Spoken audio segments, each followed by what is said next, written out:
अपराध तब और बड़ा हो जाता है जब सरकार खुद ही जंगल साफ करने में लग जाए।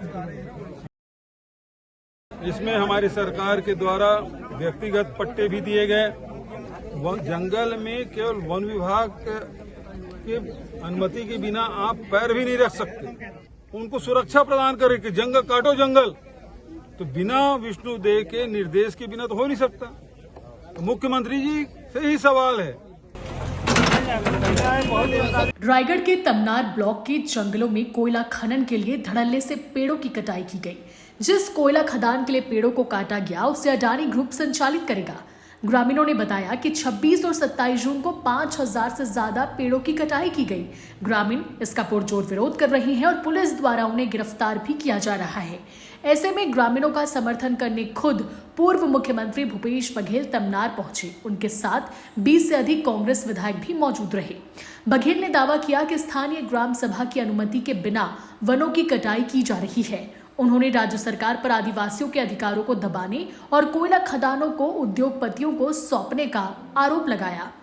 इसके साथ ही पूर्व सीएम ने कहा कि जब वो तमनार ब्लॉक के लिए आ रहे थे तो उन्हें रोकने के लिए कोशिश की गई। बीच सड़क पर अचानक कैरियर कार्गो गाड़ी को फंसा दिया गया। उनका काफिला आने से ठीक 5 मिनट पहले ये सब हुआ। ऐसे में उन्होंने वीडियो पोस्ट करते हुए कहा कि नहीं रोक पाओगे जी। इस तरह से वो दूसरे रास्ते से तमनार पहुंचे।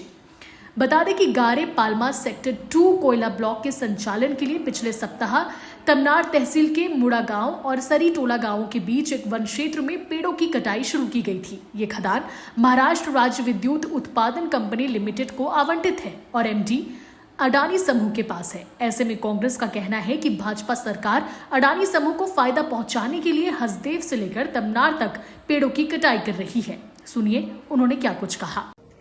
आज तकलीफ है बात है कि कोई नियम नहीं माना थे, कोई कानून नहीं माना थे। हेमंत ही पैक के थे हम संविधान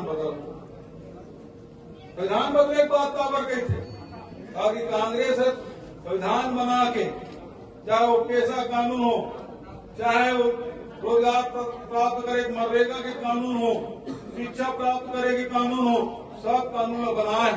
और अभी क्या करे विष्णुदेव, अभी मनरेगा बताओ तो अमृत जी, अभी मनरेगा के काम हुए साल में एक काम मनरेगा काम नहीं हुआ। तेंदु पत्ता तो नहीं हुआ है एक दिन या 2 दिन, एक दिन। और तेंदु पत्ता तोड़े के 3 दिन चलन पात करने मिली। अभी विष्णुदेव मोर क्षेत्र में गए 5 जन चप्पल पहने। मोर क्षेत्र में जंगल नहीं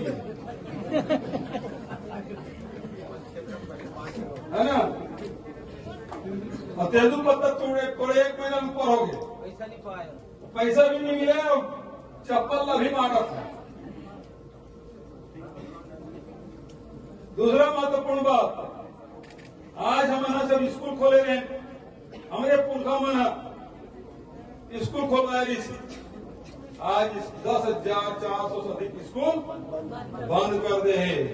क्या कि आदिवासी के लेकर, पिछड़े वर्ग के लेकर, गांव के लेकर पढ़ मत सका, शिक्षा से वंचित करना चाहते। आज यदि अमृत भाई पढ़े लिखे है, सरपंच है, तुम्हारे मन के हक की लड़ाई लड़े बर बिहारी लाल जी हो, चाहे हरिया भैया हो, सब साथी मिले पाए के ताकि उन पढ़े लिखे जाना थे, कानून पढ़े देखा से थी सरकार भी विरोध करत। लेकिन जिस दिन कोई पढ़े लिखे नहीं रही, ते दिन कौन लड़ी? इस सरकार के आते सब अनपढ़ रहा है, बस 5 किलो राशन भर मिला था है, उसके बाद खुश रहा। 1000 रुपये महतारी वंदन की मिला था, खुश रहा। भले मनरेगा मत मिले, रसोई गैस 50 रुपये बाहर दे रहा है, बिजली झटका पड़त रहा है, अभी बिजली बिल वो बढ़ी जाए, स्मार्ट मीटर लगी जाए, तो तुम अपन अधिकार पर मत लड़ सको। जबकि कांग्रेस पंचायती राज भी लागू करी, मनरेगा भी लागू करी, स्पेशल भी लागू करी। ये सब अधिकार आप लोग कांग्रेस शासन काल में मिले, वही कानून के तहत लड़ा थे। और ये मन कानून में बदल देना चाहते, संविधान बदल देना चाहते। ये लड़ाई लगातार हमारे नेता राहुल गांधी जी लड़ा था। खड़गे जी लड़त अभी 7 तारीख के खड़गे जी रायपुर आवत ओकरो पर तुम्हारा न्योता है। मुड़ा गांव में 100 हेक्टेयर से अधिक शासकीय जंगल पे लगभग 5000 पेड़ बिना ग्राम सभा के, बिना पंचायत के अनुमति के, वन विभाग की संलिप्तता में, जिला प्रशासन की संलिप्तता में अडानी के लोगों ने पूरा जंगल साफ कर दिया है।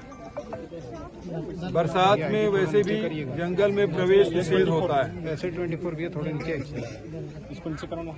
कोई भी गांव के लोग यदि एक टहनी भी, एक डंगाल भी काट दे तो उस पर जुर्म दर्ज हो जाता है। और जब अपराध तब और बड़ा हो जाता है जब सरकार खुद ही जंगल साफ करने में लग जाए। और मुड़ा गांव में उसी प्रकार की घटना 26-27 जून को 2 दिन तक के लगातार जंगल काटने का काम हुआ।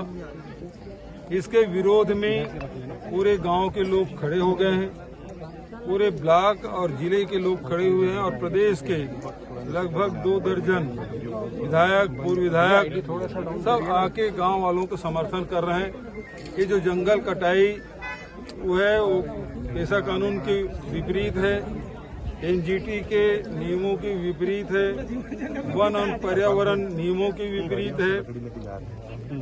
ये सारे गलत काम हुए हैं। विष्णु देसाई अभी तक के चुप है। इस लोकसभा से 4 बार वो सांसद रहे, अभी वो मुख्यमंत्री के पद संभाल रहे हैं।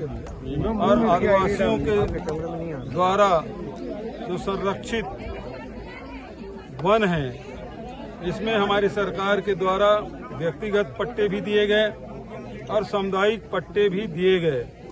सामुदायिक पट्टा मिलने के बावजूद भी, क्योंकि ये गांव के लोगों के द्वारा सुरक्षित और संवर्धित जंगल है और बिना गांव वालों के अनुमति के इस प्रकार से जो कटाई की गई है वो नियम विपरीत है।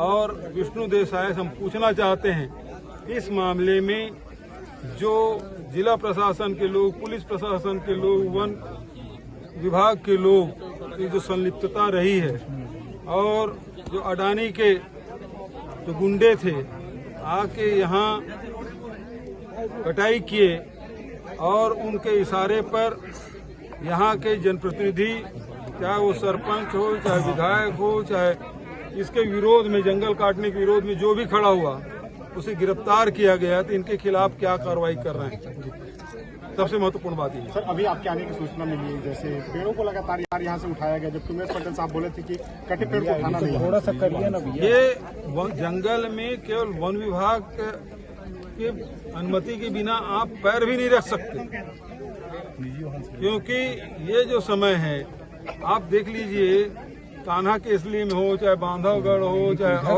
और भी जो सेंचुरी है, वहाँ 10 जून के बाद प्रवेश वर्जित हो जाता है।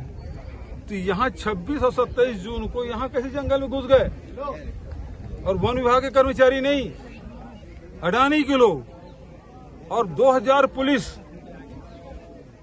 उनको सुरक्षा प्रदान करे कि जंगल काटो जंगल। तो बिना विष्णु देव के निर्देश के बिना तो हो नहीं सकता। तो मुख्यमंत्री जी से ही सवाल है कि नियम विपरीत आपने जंगल कटाई कैसे करवा दी, जबकि पेशा कानून लगा हुआ है। रायगढ़ जिले में 9 कोयला खदानें प्रस्तावित है। एक ही मामला है जिसमें 100 एकड़ से अधिक जंगल काटे जा रहे हैं और 9 खदानों में लगभग धर्मजयगढ़ और रायगढ़ जिले के 2 वनमंडल पूरी तरह नष्ट होने वाले हैं। देखिए, अभी जो इनके पास जो प्रपोजल है, अभी तक कोयला उत्पादन 1600 लाख मीट्रिक टन उत्पादन हो रहा है और भारत सरकार ने ये कहा है कि इससे अधिक नहीं किया जा सकता। लेकिन जो प्रस्तावित है वो 2000 लाख मीट्रिक टन का है, मतलब 400 लाख मीट्रिक टन और उत्खनन होगा। ये पूरा जो एरिया है वो पूरा खदानों में परिवर्तित हो जाएगा, कोयला से और ओवरबर्डन से पड़ जाएगा, जिससे हमारे पर्यावरण की बड़ी क्षति होगी।